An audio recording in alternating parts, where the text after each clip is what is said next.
Perfecto.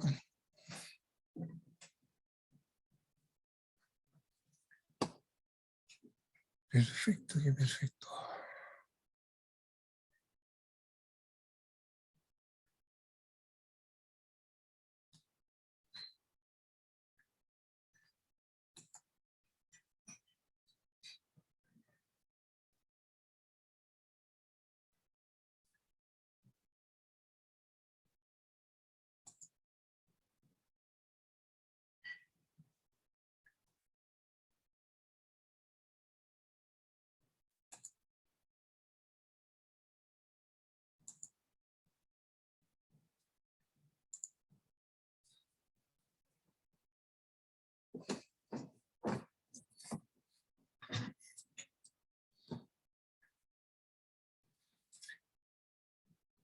Ya, comenzamos entonces, Ani? Sí, profe. Ya, con el gentil auspicio de Ana Herrera, que nos está haciendo todo el soporte del curso por parte de los ayudantes. Partimos. El tema que yo había empezado a conversar la clase anterior hablaba de los temas de clasificación de tamaños en pulpas. Ya nosotros, ustedes saben, y tienen la parte clave de poder hacer la utilización de arneros para clasificar tamaños en sólidos, ¿ya? Y además en tamaños finos, como lo que se vio en el laboratorio de procesamiento de minerales arneros, o clasificación con arneros, usando tamices, realmente, sino nada más que arneros, que es el nombre industrial de un tamiz. Pasado ese tema, entonces ustedes ya saben, ocupando el método de Alice-Chalmers, poder dimensionar cuál es el área de un arnero. Con esa área calculada, ustedes definen entonces cuál es el equipo que comercialmente es inmediato superior a esa cantidad de metros cuadrados necesarios para una tonelaje hora, expresaban metros cúbicos por hora, con ciertas características. Pero en el mundo del procesamiento de minerales hay demasiadas veces en que el material que debe ser clasificado se encuentra a la forma de una pulpa. Entonces, a la forma de una pulpa también puede ser a la salida de un molino. La gran mayoría de los molinos funcionan como con pulpas dentro por razones energéticas. Y cualquier molino que debe ser operado en seco deberá ser intentado operar con pulpa realmente, porque esa es la manera que es 30% más energéticamente fácil de hacer la reducción. Por eso los molinos operan con pulpas y no en seco, excepto de no ser una condición mandatoria. Entonces, cuando estoy dentro de ese ambiente, mi plan de poder clasificarlo pasa por diferentes estrategias. La mayoría de ellas son usando diferencias de velocidades de sedimentación. Entonces, los primeros clasificadores de tamaños que habían, perdón, ustedes tienen este mismo archivo dentro de su loa.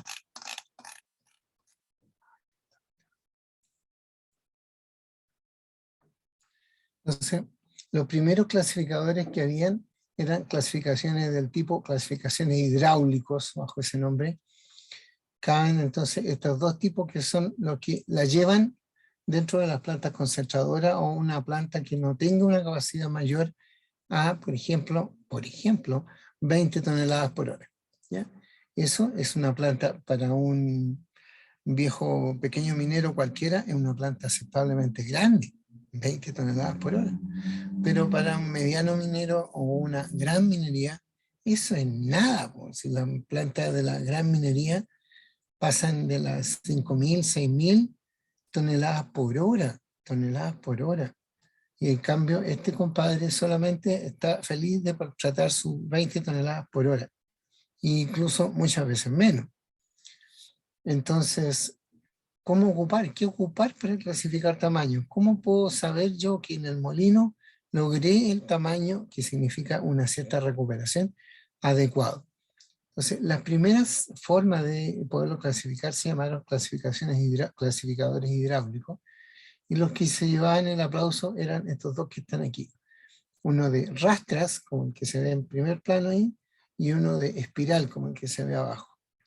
Entonces, las rastras, esto que está aquí, podría ser esta parte que se ve como metálico, ¿no? Que es la parte donde está moviéndose este elemento mecánico. Eso era construido en concreto. ¿Dónde lo construyeron en concreto? Ah, en Sewell. La parte de Sewell, cuando nace Sewell, tenía este tipo de clasificadores.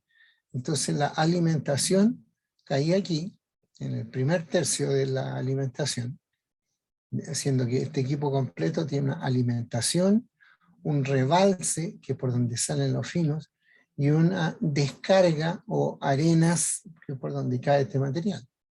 Entonces la alimentación caía en esta piscinita que está aquí adelante, ¿ya? Y si es que era suficientemente gruesa, esta de inmediato sedimentaba y caía aquí en el piso de esta batea inclinada. Y esta batea tenía encima un motorcito y una especie de articulaciones aquí que hacían que con el dar vuelta del motorcito con unas excéntricas que tenía aquí, daba este movimiento a la rastra. Bajaban, subían por aquí. La rastra al bajar quiere decir que clava esta peineta de barritas, una peineta de lajitas, lajas o bandejas o algo así, ¿ya? Clava entonces esas bandejas, las coloca hasta el fondo, después de eso se desliza a través de la bandeja, de la plancha esta, y con eso entonces todo el material que se había sedimentado frente a ella se lleva hacia arriba. ¿Hasta dónde? Hasta donde termina de subir. Después la excéntrica, todo esto es continuo. La excéntrica entonces baja, se mueve y después le toca subir. Entonces sube nuevamente, la rastra deja de tener contacto con las arenas, se desplaza hacia el punto inicial, cae nuevamente, pero donde vuelve a caer es ya había una nueva carga de arena sedimentada. Entonces, y donde había dejado anteriormente, eso estaba aquí. Y entonces cuando vuelve a hacerlo, toma una nueva carga de arena, la lleva más arriba, y la que estaba más arriba, la lleva más arriba, y la que estaba más arriba, la lleva más arriba, y la que estaba más arriba, ups, se va. Simplemente afuera, aquí afuera está lloviendo, pero arena, material grueso, con muy poca agua, ¿ya? Simplemente es como un barro arenoso, lo que descarga aquí. Entonces esto ya se llamaba arena, y era el material que debía devolver al molino, porque el material fino quedó en sobrenadante, que quedó todo como un barro livianito de material fino que lo hago rebasar.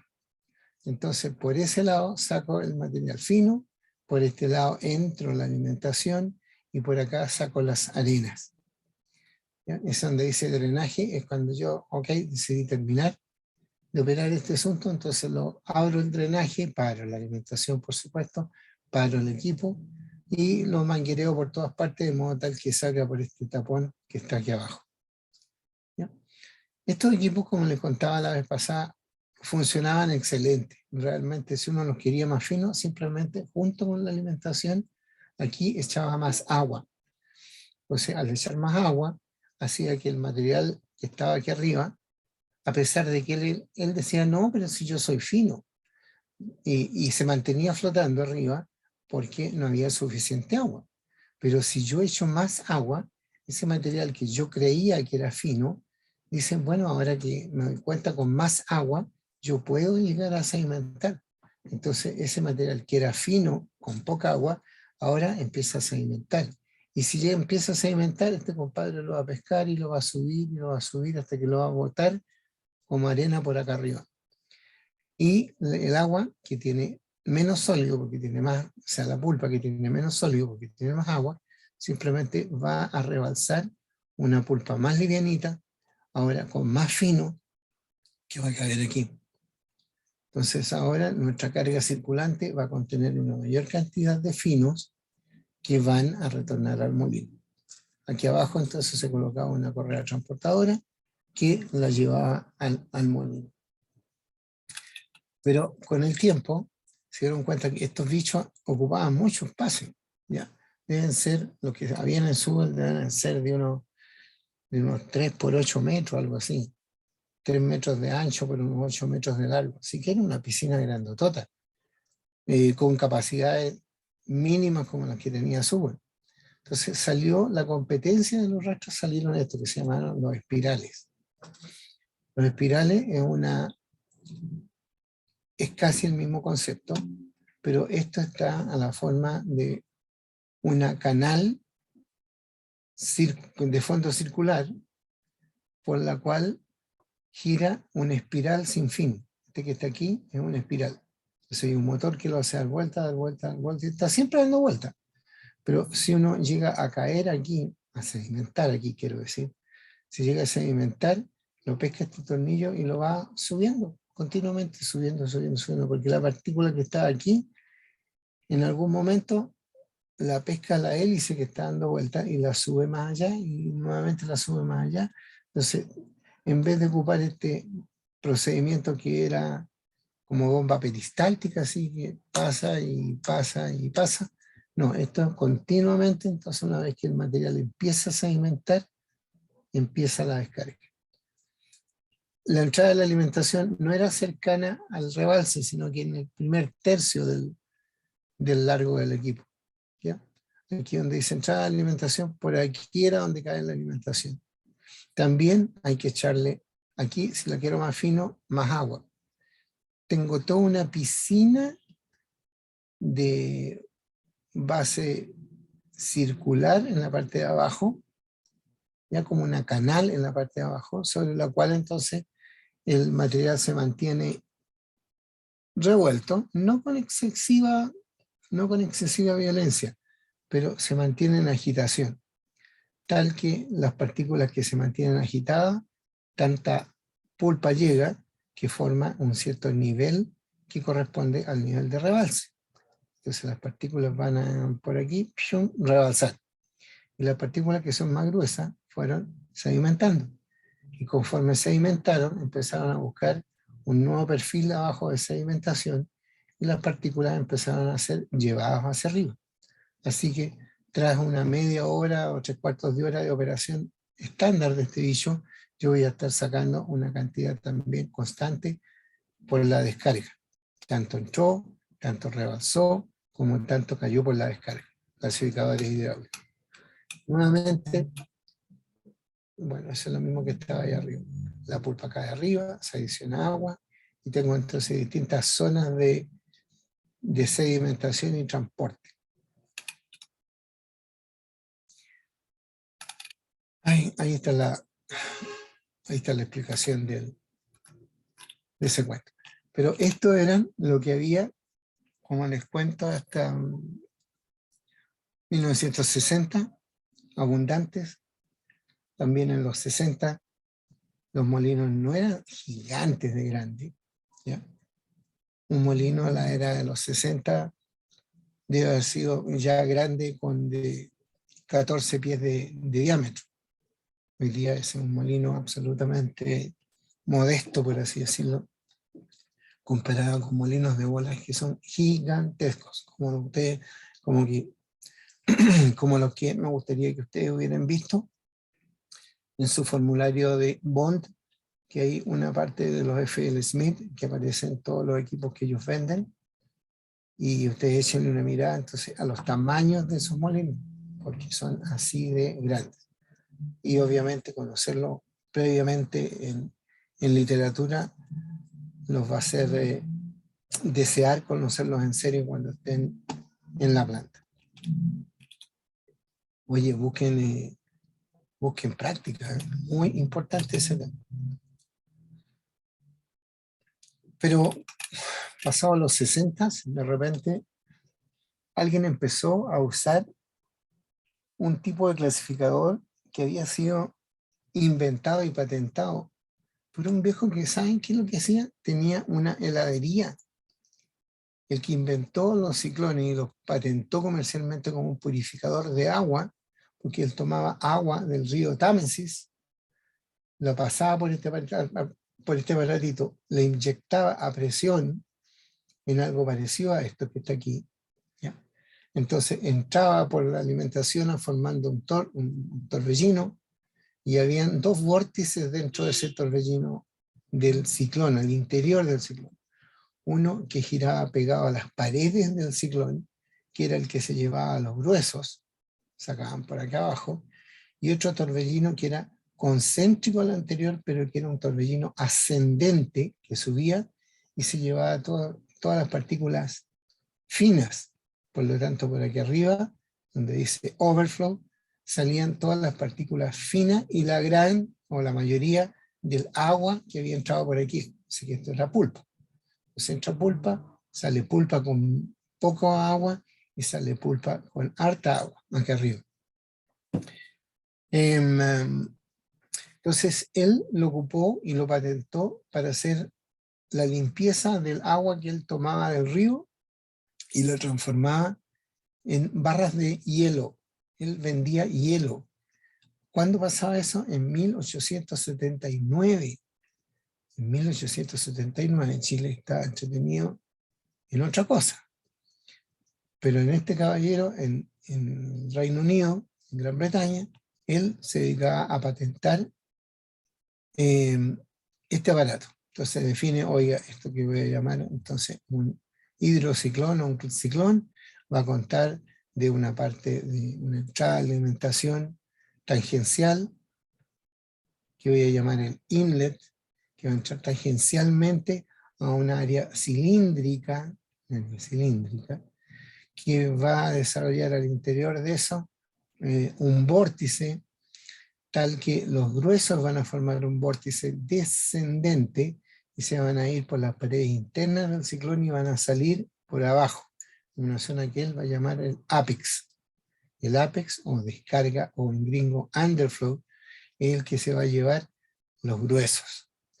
Y conforme eso está pasando, se está generando un vórtice ascendente que se va a llevar una gran cantidad de agua, sólidos bajos quiere decir eso, y se va a llevar los finos, porque los finos, según lo hemos conversado, los finos no van a participar en esta pelea interna dentro del ciclón de, oye, pero yo soy más grande y más pesado que tú y por eso necesito irme hacia el lado más lejano de este vórtice.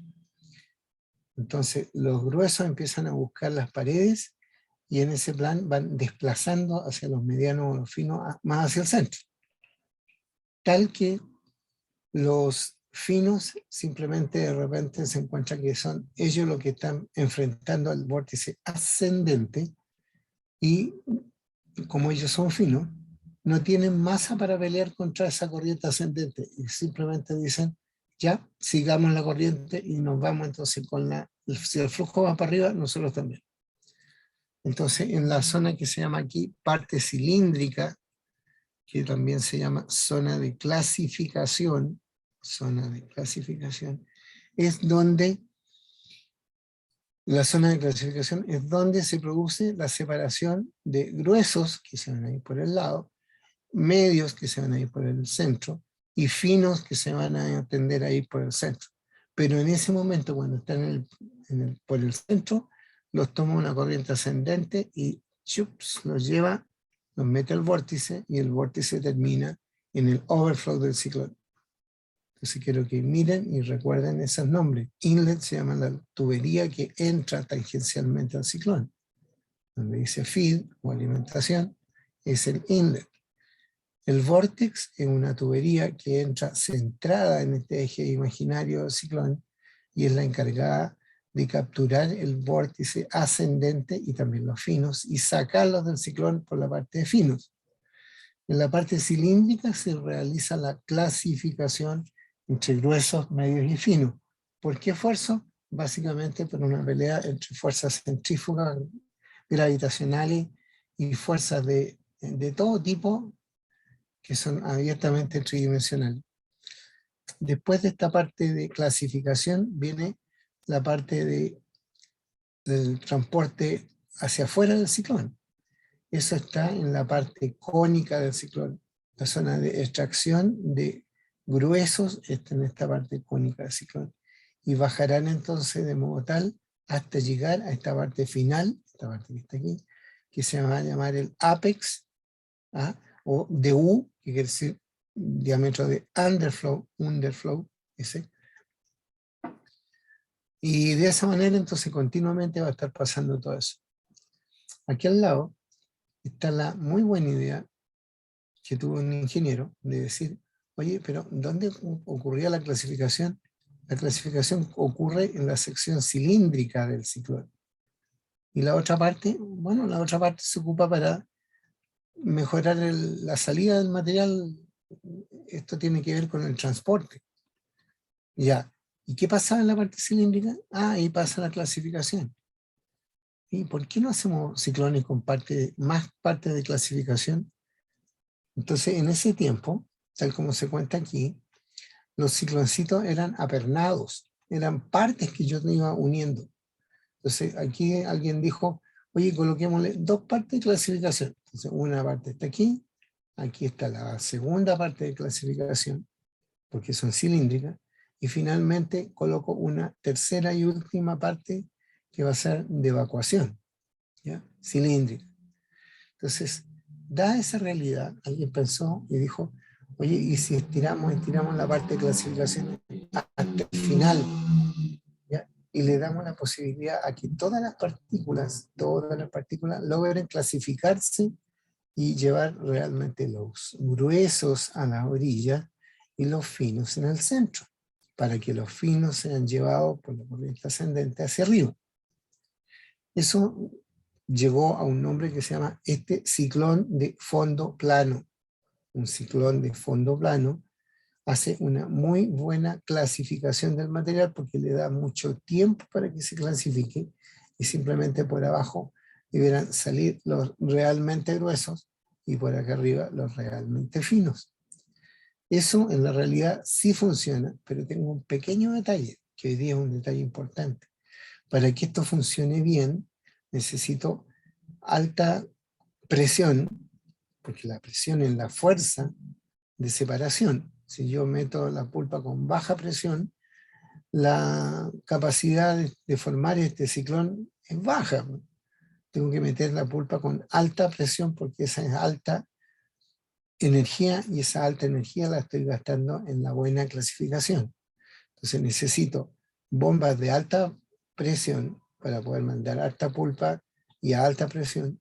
Y después de eso, como estoy aquí clasificando y la mejor clasificación la realizo con más agua. Mejor realización siempre con más agua.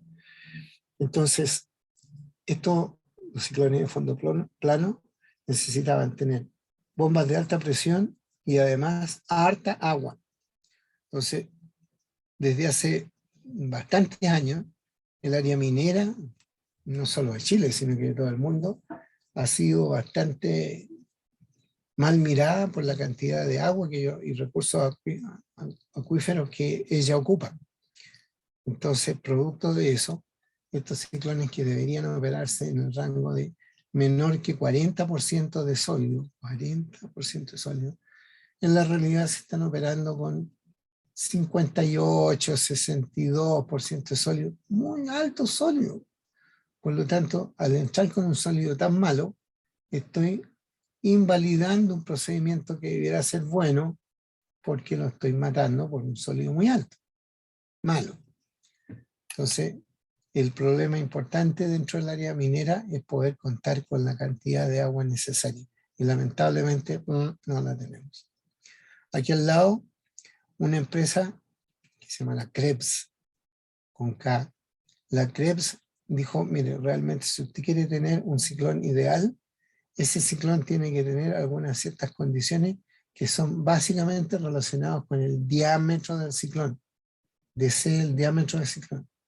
Entonces, si usted tiene un diámetro de ciclón, el overflow de O tiene que ser 0.35 o un 35% del diámetro del ciclón. El diámetro de aquí tiene que ser un 0.35 del diámetro del ciclón. Es decir, si el ciclón es de 10 pulgadas, este debe ser de 3,5 pulgadas. El diámetro que va entre aquí y aquí tendría que ser 3,5 pulgadas. El DI, que es el diámetro de Wigner, o la tubería que estoy metiendo aquí adentro para que entre la pulpa tangencialmente, tiene que ser 0,25 del diámetro del ciclón. Si ese era 10, este debe ser de 2,5. La altura del ciclón, que es donde termina el vórtex, ¿dónde está eso? Aquí, donde termina el vórtex, y donde empieza el ápex, aquí. Entonces, esta zona que va entre aquí y aquí, deberá ser del orden de 3 veces el diámetro del ciclón. Si él era 10, esta altura de vórtice libre, se llama esa, el H, altura de vórtice libre, deberá ser entonces de 30 pulgadas. Y finalmente la razón de U dividido por el diámetro de U es la abertura de la descarga o abertura del ápex. Entonces el ápex deberá ser la mitad de la abertura del ciclón. El diámetro de ápex deberá ser, si este era 10,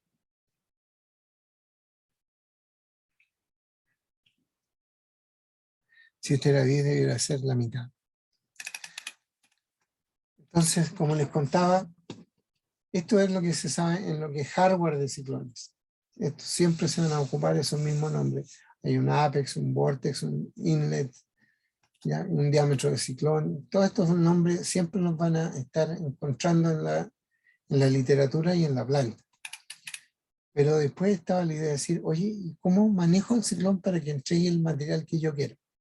Entonces, la manera de cómo hacerlo fue validando ecuaciones empíricas que algunos viejitos propusieron, del modo tal que había que simplemente buscar una constante, y al buscar esa constante, yo tenía para ese ciclón particularizada un tipo de operación. Entonces, si yo voy a entrar todos los días en un material que de alguna manera es conocido, que la capacidad del molino es también aceptablemente constante, entonces voy a ocupar un ciclón que lo voy a especificar por un modelo, como este que estamos viendo aquí, al que voy a calcular un parámetro de él, y al calcular ese parámetro, esa ecuación me va a servir de ahí a la eternidad. Fue una idea, pero si cambié fundamentalmente mi operación, voy a tener que recalcular esa constante, en este caso la que se llama A0. Entonces, ¿qué cosas eran importantes para los viejos en ese tiempo? Estos modelos son de la década del 70, por ahí, a fines del 70. Entonces, el tema salió de decir, oye, pero ¿qué cosas son importantes para nosotros? Y el primero que opinó eso fue una dupla de investigador, estudiante de posgrado. Lynch es actualmente un investigador de la Julius Krusnich, que es una especie de CIM, Centro de Investigación Minera Metalúrgica, de Australia. Entonces, este viejito trabaja, no sé si en la actualidad trabaja o trabajaba, para una empresa estatal de investigación minero-metalúrgica, Lynch. Y de repente llegó un indio que era de apellido Rao. Entonces, este Rao quiso hacer su trabajo de titulación con Lynch y le propuso hacer un modelo que sirviera a la comunidad operacional de minería metalúrgica. Entonces, ellos desarrollaron 4 ecuaciones empíricas, que dice ahí, que son válidas para la gran cantidad de ciclones que existen, entre 15 pulgadas a 26 pulgadas. En la actualidad hay ciclones de 30, de 33, hay ciclones de 50 pulgadas, en que obviamente las condiciones que se están dando aquí podrían no ser así de válidas, pero el concepto propiamente tal lo sigue siendo. Por lo tanto, si yo no estoy dentro de este rango, mi ciclón es mayor y bastante mayor que 26, yo debería no solo de calcular una de las ecuaciones, sino que debería además de hacer pruebas, tantas pruebas necesarias como calcular el A1, el A2 y el A3. Ah, ¿y antes no lo calculaba? No, antes no lo calculaba porque, gentileza del Inchirrao, ellos propusieron este set de valores como constantes. Entonces dijo, mire, el flujo volumétrico, que es el Q, expresado en metros cúbicos por hora, este que aquí, va a ser igual a una constante que usted tiene que determinar por la presión de la pulpa que usted está entrando. Entonces, en PSI. Entonces, la presión era igual a 0,5. Perdón, la constante de presión era 0,5. Por lo tanto, esto quiere decir que es a 0 por la raíz cuadrada de la presión, ¿ya? Por el tamaño del vortex finder, del diámetro del vortex expresado en pulgadas. Entonces, si era 3,5 por 3,5, esto es por, son una multiplicación siempre. Entonces, estaba la raíz de la presión por el vortex finder elevado a nada, a 1, por 100 menos el porcentaje sólido de la alimentación elevado a 1/8, 0,125, este que está aquí. Entonces, ¿qué es lo que dice este viejito? Mire, usted tiene que calcular este A0 para poder particularizar esta ecuación. Y lo más probable sí le va a ajustar a cualquiera de sus condiciones operacionales, pero tiene que calcular este valor. ¿Cómo lo voy a calcular? Ah, porque alguna vez dentro de su planta usted va a saber cuál es el flujo volumétrico que está alimentándose al ciclón. Y eso es por ciclón, ¿eh? O sea, si hay una batería de ciclones que tiene 4 ciclones y está alimentando 25 metros cúbicos por hora, ustedes tienen que tomar ese 25, dividirlo por los ciclones que están operando, por ejemplo, 4.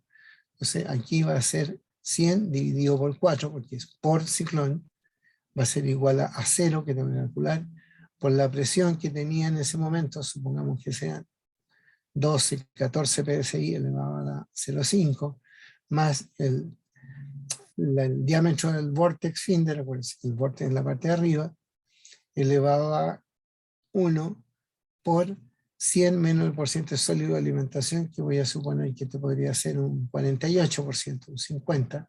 Entonces 100 menos 50, elevado a 1/8. Entonces tengo todos estos datos, pero me falta el A0. Por lo tanto voy a tener un Q dividido por esta parte de acá. Y de esa manera voy a determinar el A0. Con el valor del A0 voy a poder decir, ah, ya. Y este valor entonces va a ser una ecuación válida para cualquier condición operacional. ¿Ya? Entonces aquí cuentan la ecuación de estos caballeros se dieron 3, pero así verdad estamos ocupando solo 3 de sus 4 ecuaciones. Entonces él dice, mire, para nosotros operativos de los 70s necesitamos a los ciclones calcular la ecuación de la capacidad volumétrica que tiene ese ciclón.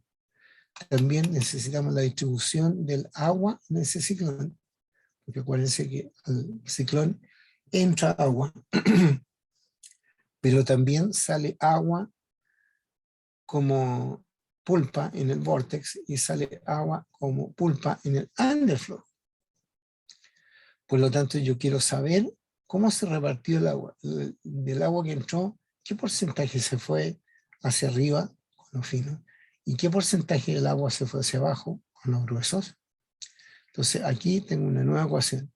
Y finalmente, yo también quiero conocer en ese ciclón cuál es el tamaño D50 y más aún el D50 corregido. El D50, si ustedes se recuerdan, creo que lo hemos conversado, el D50 es un tamaño que yo voy a calcular para saber que el ciclón dice, mire, esta partícula que está aquí, que es de este tamaño expresado en micrones, ¿ya? Supongo que usted que el D50 haya sido 40 micrones. Entonces, cualquier partícula que sea menor que 50 micrones, si el D50 era 50 micrones, cualquier partícula que sea menor que 50 micrones va a ser fino, por lo tanto ella debería de estar en el overflow. Y cualquier partícula que sea mayor que 50 micrones debería estar en los gruesos. ¿Ya? Entonces, de esa manera, el de 50 me está diciendo la probabilidad de que un cierto tamaño esté en los gruesos o en los finos. ¿Eso es importante? Sí, por supuesto, porque es una manera de expresar el 50%, porque hay otro valor que se llama el tamaño de corte, y el tamaño de corte puede ser tan exigente como el de 95. Es decir, el 95% para un lado van a ser finos y el 5% para el otro lado van a ser gruesos. ¿Ya? Entonces, en este caso, en el caso del Inchirrao, él dice la ecuación del D50, porque quiere saber nada más que el D50 para poder separar, mire, este tamaño de aquí, que es mayor, van a ser con los gruesos, y este tamaño de aquí para allá, con el 50, comparado con el D50, van a ser finos. Entonces, volvamos. La ecuación de capacidad volumétrica me permite a mí, viejo de planta, saber cuál es la capacidad que tengo en cada ciclón. Obviamente, si tengo 3 ciclones operando, es 3 por esta capacidad. Pero quiero saber cuál es la capacidad de cada uno de ellos. Si tengo 4 ciclones operando en una batería, lo más probable es que esta presión sea común a ambos. Este porciento sólido de alimentación sea común a ambos. Y aquí el diámetro del vortex finder, de la abertura por arriba del ciclón, si es que todos se colocaron en el mismo momento, en el mismo tiempo, todos deberían ser parecidos. Por lo tanto, cuando yo calcule esto para un ciclón, lo más probable es que esa misma ecuación ajuste para cualquiera de los otros ciclones. ¿Ya? Pero como más de alguna vez pasa, el diámetro del vórtex es distinto en una batería de ciclones, porque yo he ido cambiando le he dado, qué sé yo, 40 horas de operación a este ciclón, después lo he cerrado y le he dado otras 40 horas a otro ciclón que tenía cerrado. Entonces voy alternándome los ciclones que están operando para evitar el desgaste único de un tipo de ciclón y el otro esté todavía así sanito. Yo prefiero que todos se me gasten de alguna manera equivalente para no tener ese pequeño gran detalle de decir, oye, cuando operamos este nos da así de fino y cuando operamos este otro, olvídate. ¿Ya? Así que dentro de eso deberíamos de tener condiciones operativas de diámetros que fueran, ojalá, todos parecidos. Y esto me da entonces el flujo volumétrico en metros cúbicos por hora de pulpa que está recibiendo ese ciclón una vez que yo haya calculado el acero. La segunda ecuación habla de la ecuación de distribución de agua, que bastada por esto. Esto que está aquí, water overflow. Water overflow. Y el water overflow quiere decir que existió un water feed, que fue la entrada, la cantidad de agua que entró en la alimentación, igual a water overflow más el water underflow. Entonces, WF es igual a WOF más WUF. Un WOF más WUF me da un WF. ¿Sí? Pero yo quiero saber, en especial, a cada uno de esos ciclones de la batería, quiero saber cuánta agua se está yendo con los finos. El water overflow quiere decir el agua que se está yendo con los finos. Entonces, para calcular eso, tengo que caracterizar esta ecuación para las condiciones operacionales que yo tengo. Entonces voy a colocar el agua que se está yendo con el rebalse. ¿Y cómo voy a conocer el agua del rebalse? Porque usted sabe los porcentajes de sólido que están entrando. Sabe los porcentajes de sólido, puede ir al overflow ¿ya? Porque ese es un flujo que es posible de muestrear fácilmente. Entonces puede ir al overflow y tomar una muestra. Con eso va a conocer el porcentaje de sólido y la densidad del overflow. Entonces, como usted también sabe cuál es la entrada que tiene la batería de ciclones, si por ejemplo la planta entera está recibiendo 100 toneladas, bueno, usted está sacando por el overflow también 100 toneladas, ¿ya? No contando la carga circulante, sino que en estado estacionario, si entran 100, salen 100. Si entran 100, ¿por dónde? Por la alimentación del molino. Y si salen 100, ¿por dónde? Por la única parte por donde salen. ¿Y cuál es esa parte? El overflow. Porque es un sistema cerrado de molienda de clasificación. Por lo tanto, todo lo que entra tiene que salir. Y la única parte por donde salen elementos, pulpas, de un ciclón es por el overflow. ¿Ya? Entonces yo puedo hacer ese balance y puedo conocer este water overflow igual a un B0. B0, que no lo conozco. Pero como conozco este, ya voy a poder conocer los demás. Más el B1 por el water feed. Water feed es, oye, pero ¿cuánto me dijiste que entramos? Entramos 100 toneladas por hora al sistema. Ya, ¿y con qué porcentaje de sólido le ponemos le entramos al molino? Ah, ese material entramos al molino con un ejemplo 100, le echamos como 25 metros cúbicos en la alimentación, ¿ya? Y después, ¿le echamos agua en alguna parte? Sí, le echamos agua en el cajón de ciclones. ¿Y cuánta agua le echamos ahí en el cajón de ciclones? Como 50 toneladas por hora más de agua. Entonces, ok, yo sumo todas las aguas, porque el agua que entra tiene que estar saliendo exclusivamente como agua en el overflow. No hay más alternativa. Entonces, el water feed, la suma de todas las aguas que entra al sistema de molienda de clasificación, más B2 por el spigot. ¿Y cuál es el spigot qué? Este que está aquí se llama apex, o también le dicen spigot. ¿Ya? Esta abertura que está aquí, el diámetro de apex, también se llama el diámetro de spigot. ¿Ya? Ahí dice diámetro de apex, abertura de descarga o spigot. Entonces, ya, pues yo voy a preguntarle al viejo de mantención, oye, ¿y qué abertura de apex tenemos en esos ciclones?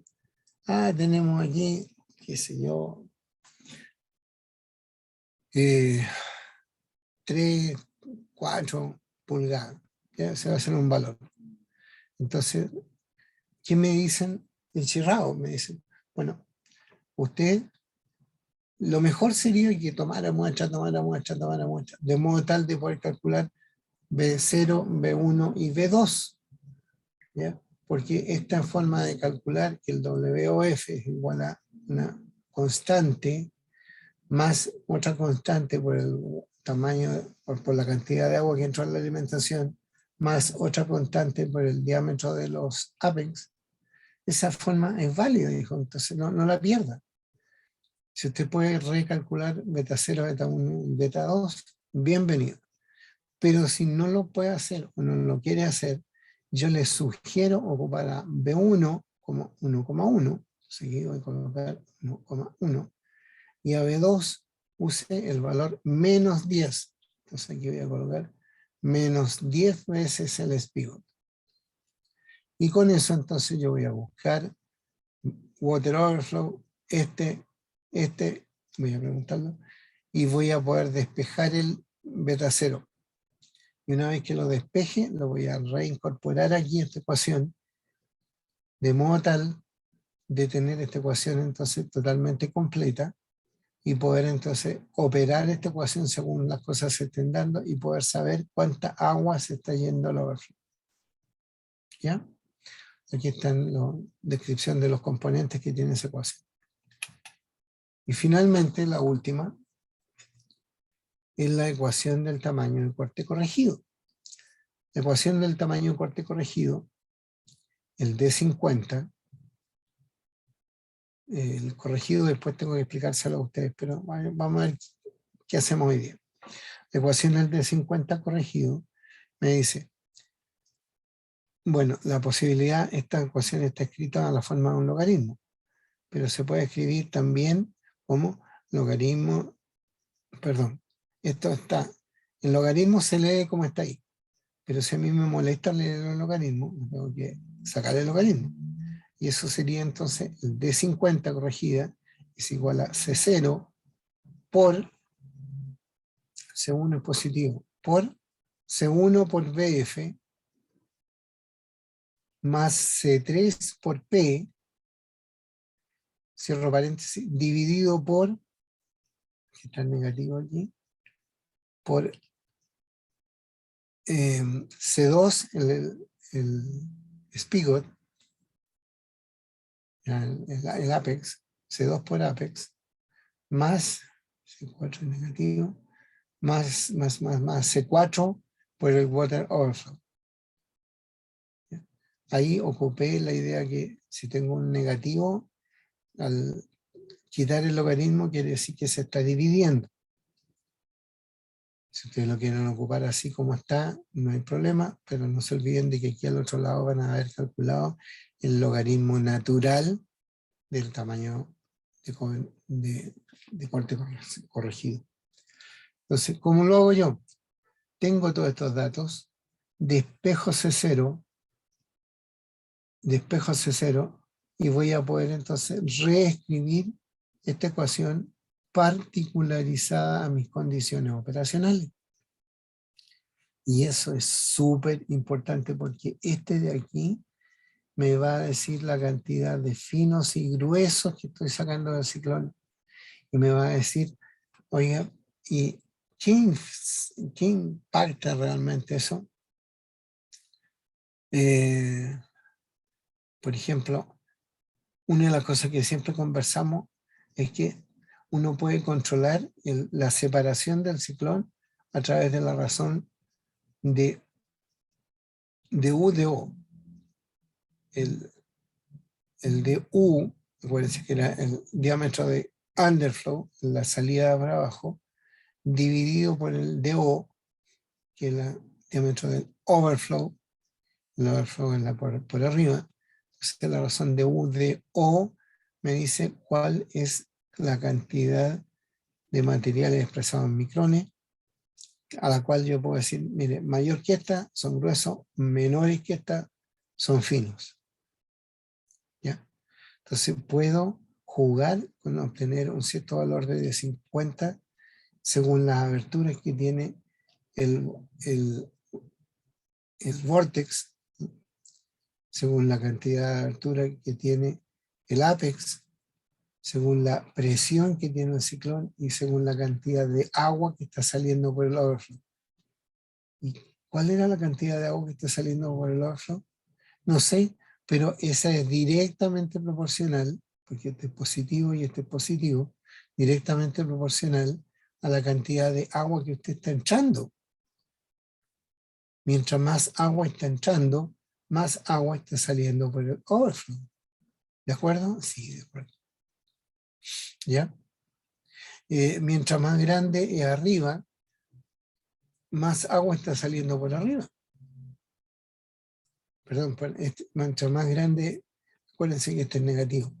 Entonces, si yo aumento como ese es negativo, el B2 es negativo, me está restando cantidad de agua que estoy sacando por arriba. Así que dentro de ese plan, esas eran 3 de las 4 ecuaciones más importantes que operacionalmente los operadores de una planta de molienda querían. Y esto fijo, fíjate, a pesar de los tiempos que se hizo esto fue hecho en los 70, 75, 70 y tanto, proponen esto ellos al mundo, y a pesar de ser así de simple, hay modelos que son ultra más complejos en este momento, modelos también del tipo matemático. Todavía muchos viejos tienen este uso porque es así de simple y les da una sensación del comportamiento del ciclón, sobre todo en la capacidad, sobre todo en el agua que está saliendo por arriba y sobre todo en el tamaño de corte. Estos mismos valores que están aquí están baseados a formas gráficas. Entonces, si aquí tengo el diámetro del ciclón expresado en milímetros, ¿ya? Entonces ya está 100, 200, 300, por ejemplo. Aquí está la expresada en milímetros. Entonces yo ubico el diámetro del ciclón y veo que esto está dentro de este rango. Entonces, al estar dentro de este rango me está diciendo, mire, usted puede pasar, si eran, por ejemplo, 300, 100, 200, 300. 300 dice, si usted está operando un modelo que tiene 300 milímetros de diámetro, la capacidad que tiene para pasar está muy cercana, en algún momento levemente superior o levemente por abajo de 1 metro cúbico por minuto, es decir, hasta 60 metros cúbicos por hora. Teniendo un ciclón, 60 metros cúbicos por hora, son montones de veces una piscinita chica. ¿Ya? Entonces, de esta manera yo puedo tener una sensación en base a los recursos logarítmicos del diámetro del ciclón y la capacidad que ello implica. Pero no solamente quiero saber eso, sino que saber que para ese diámetro del ciclón que a mí me están recomendando, mire, si usted va a pasar esta cantidad de material, va a necesitar esta capacidad de ciclones. Ah, pero es que yo no tengo esa capacidad. Entonces, bueno, coloque más ciclones, porque realmente más ciclones van a decir tantas veces más esa capacidad. Pues, eso es simple, tiene que ver para un ciclón. Ahora, ¿y qué va a decir eso con respecto al tamaño de corte? El tamaño de corte está expresado aquí, ese expresado en pulgadas, y no fui muy consecuente en tratar de pasar desde milímetros a pulgadas, pero buscar aquí las pulgadas correspondientes, si es que dije 300 milímetros, buscar las pulgadas correspondientes, y eso quiere decir que ese ciclón de 300 milímetros que opera a esa, que no, todavía no le he contado la opción, pero que opera esa cantidad de capacidad, podrá sacar una separación dentro de este rango. Y hay que leer bien esa parte.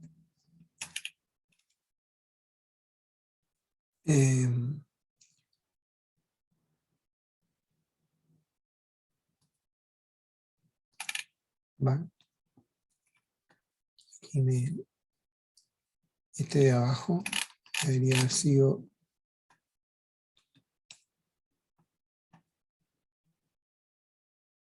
este que está aquí. Aquí está el flujo volumétrico, la presión y la presión. La presión está ahí. Entonces aquí está ciclones de... ¿Cómo logrando esto?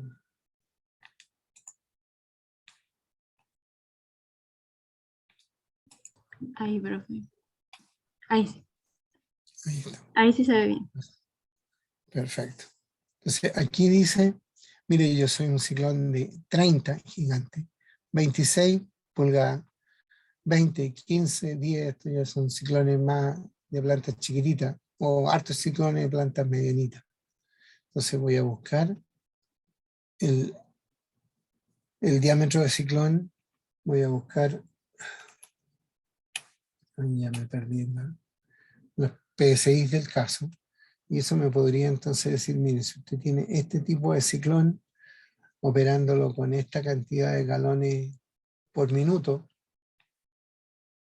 debería de operarlo con esta presión. Entonces, esas relaciones están de forma logarítmica y esos valores, esas curvas están en todas partes. ¿Ya? Al pasar el tiempo, viene nuevamente un gringo que se llama Leonard Plitt, y Leonard Plitt propuso entonces decir, mire, dijo, el modelo de Nichirao es muy básico, dijo. Es cierto que así es fácil de operar, pero es muy básico, entonces yo creo que hay que ocupar más cosas. Y él empezó a meter más invitados al baile. Sigue siendo esto un modelo de tipo matemático, ¿ya?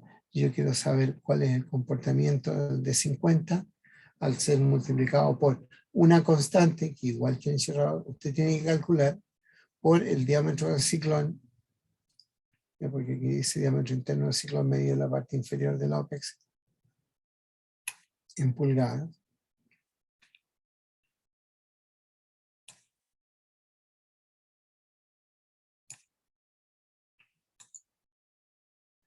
El DI, que está ahí al ladito, el DI es el diámetro del inlet. El AI, el área del inlet, área de la sección transversal de entrada al ciclón, ahí está ahí.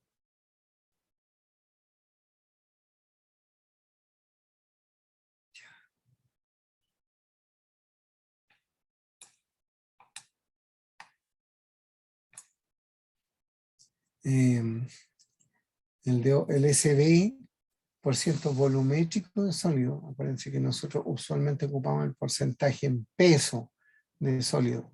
Aquí él necesita calcular el porciento en volumen en la pulpa alimentada, así que está ahí SBI. El DU es el diámetro del underflow o del apex, elevado a 5. El H es la altura de vórtice libre, la distancia que va entre donde termina la tubería de entrada, que es el vortex, y donde parte el apex. El Q es el flujo volumétrico expresado ahora en pies por minuto, totalmente gringo. Y después es aquí una diferencia, que es el ρS, que es la densidad de sólido,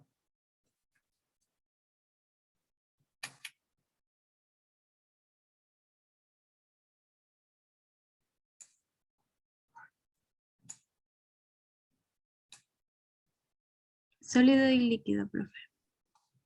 Parece. sí, quería ver en qué parte estaba más claramente escrito eso.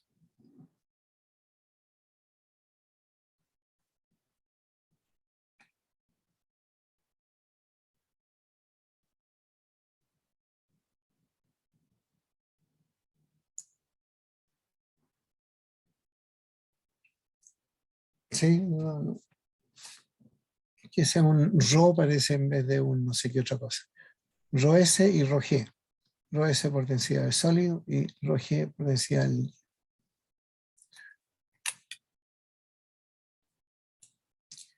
¿Ya?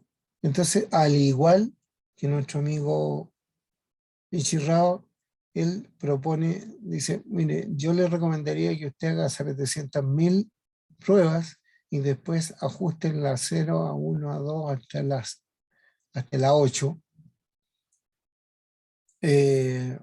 ocupando alguna regresión del tipo mínimos cuadrados, la que sea, pero calcúlelos todos. Si es que usted es medio flojito o quiere ahorrarse todas esas miles de pruebas, yo le voy a sugerir estos valores, use estos valores que fueron mis mejores valores, dice Plitt, para esta ecuación, y usted solo tiene que calcular el A0. Por lo tanto, tiene alguna vez que calcular el D50, calcular el valor corregido, calcular todas estas otras condiciones y despejar el A0. Una vez que conozca el A0, lo coloca en esta ecuación, y ahí va a tener una ecuación que le va a servir de ahí a la eternidad, siempre que no cambie fundamentalmente las cosas.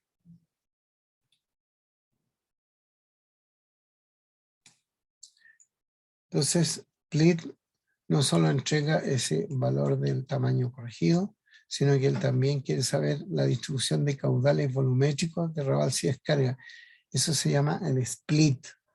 El split dice, mire, de los 100 metros cúbicos que entraron, voy a poner una idea nomás, 60 se fueron al underflow y 40 se fueron al overflow, fueron finos. Entonces, esa manera se llama el split del ciclón. En el split yo voy a saber qué fracción de la alimentación se fue al rebalse y se fue a la descarga. Y para eso necesito calcular todas estas otras condiciones, la presión estática de pulpa, la presión de alimentación, la densidad de pulpa de alimentación, bla, bla, bla, bla, bla. Todos los demás datos ya los conocemos, es el diámetro del ciclón, diámetro del underflow, diámetro del overflow, por ciento volumétrico de sólido,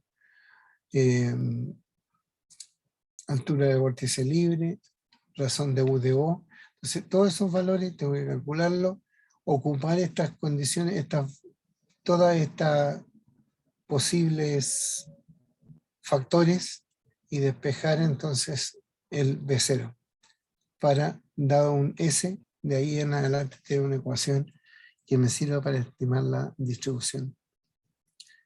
Existe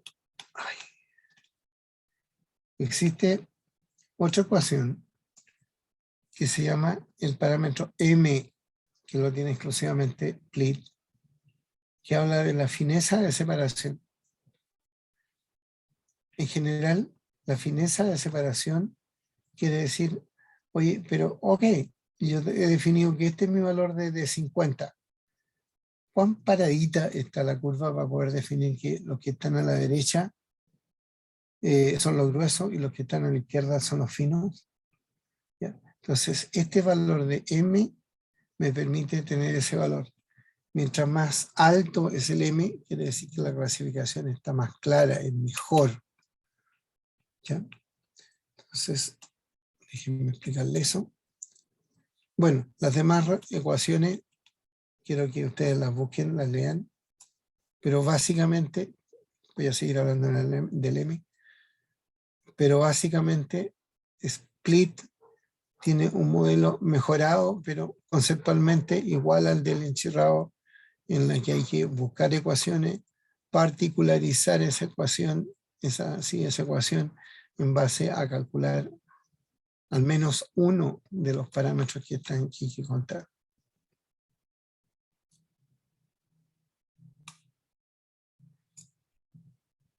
Esto que está aquí.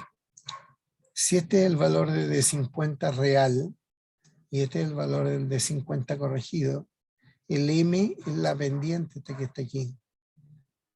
La curva que fuera más parada, ¿sí? Se entiende, con más alta pendiente en el valor de 50, tiene un mejor M.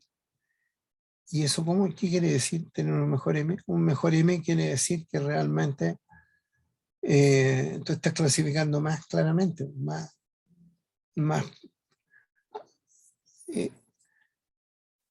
¿cuál es la mejor palabra ahí? Que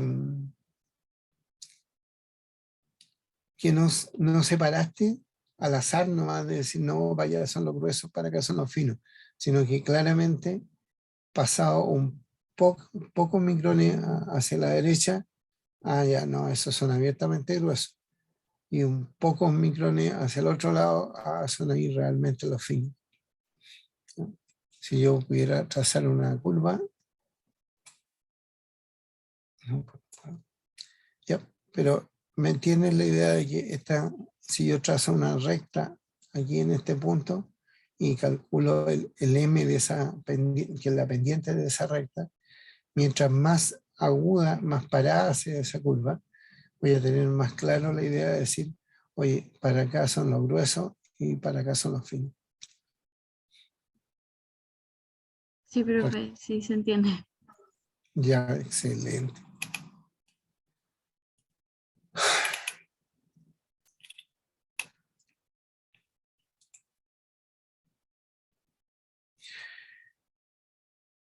En esa parte como que habría una selección como más cautelosa, ¿no? Como a eso se refiere, de los finos y los gruesos. Exacto, mientras más alto es eso en gringo se llama el sharpness, o quiere decir lo afilada, aquí en la separación. Ah, ya. Aquí en la separación. Entonces, si tengo un M, abiertamente voy a tener muy cercano a la curva más ideal. La curva más ideal es como una Z así, pero mal escrita, en que abiertamente tengo gruesos, pasa muy poco espacio y para el otro lado se llaman, no, son finos. Entonces, no hay una transición suave entre gruesos y finos, como la que tiene aquí, por ejemplo, aquí hay una curva que nos muestra claramente una separación entre grueso y fino, porque de repente aquí no cabe duda que estos son gruesos, pero después empieza a perder esa claridad de poder separar entre grueso y fino. ¿Ya? Sí, profe. Gracias. Ya, ¿qué es lo que quiero? Ya me pilló un poco la hora. Quiero que por favor lean esta separata. Tiene harta información, de modo que podamos terminar con un ejemplo de hablar de este tema. ¿Ya? Mil gracias, Ani, por tu soporte para esta clase.